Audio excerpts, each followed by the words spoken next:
Je suis tombé dedans quand j'étais petit. J'ai des souvenirs d'être en train de bricoler les bijoux de ma mère.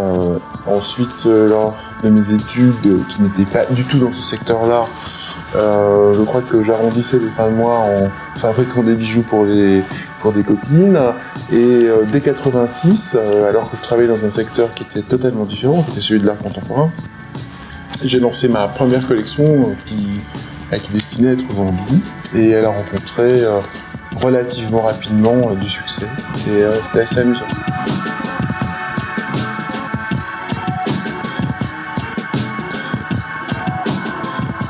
Ce n'est pas uniquement les pierres. Je pense qu'en fait, un bijou doit être composé de matériaux très différents et je crois que chaque créateur a un style qui lui convient. Je me sens plus à l'aise avec certains matériaux.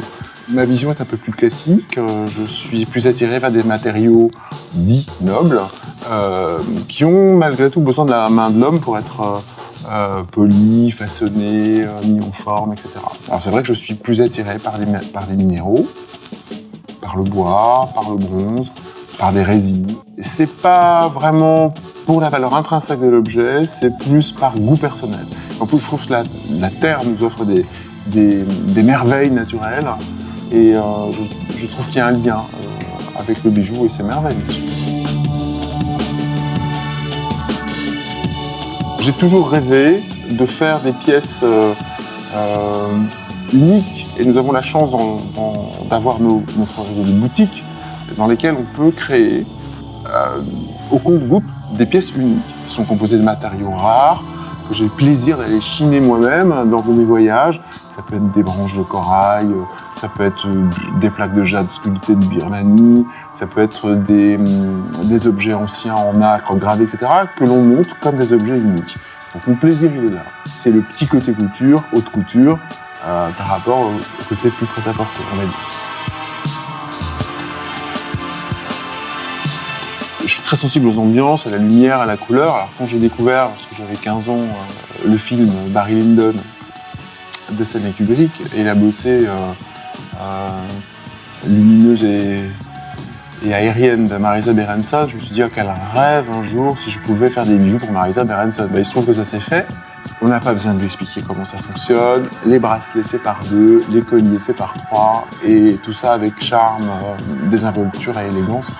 J'ai pas un type de femme particulier ou un personnage particulier, mais je pense que toutes les grandes héroïnes, toutes les femmes de caractère, voilà, ça c'est assez amusant et excitant.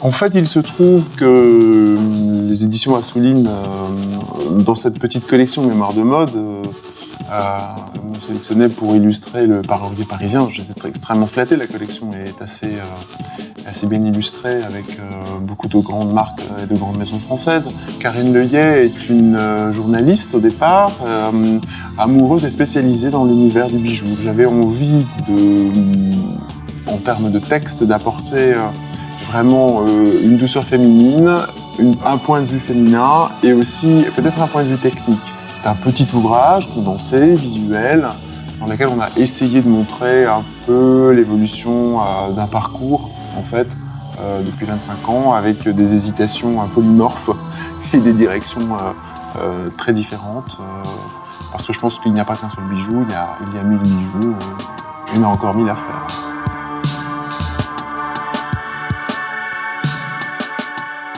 Les thématiques, pour moi, c'est important, ça permet de voyager.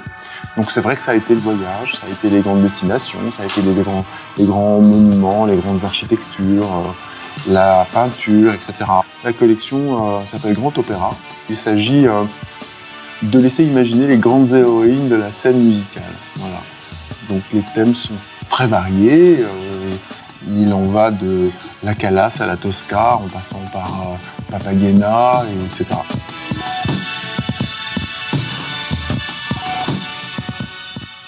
Comme pas mal de mecs assez pressés, je suis assez rapide. Donc j'utilise depuis très longtemps le Advanced Night Repair, que je trouve formidable.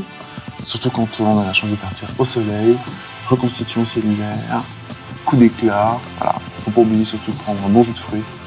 Voilà, c'est ça, c'est complémentaire.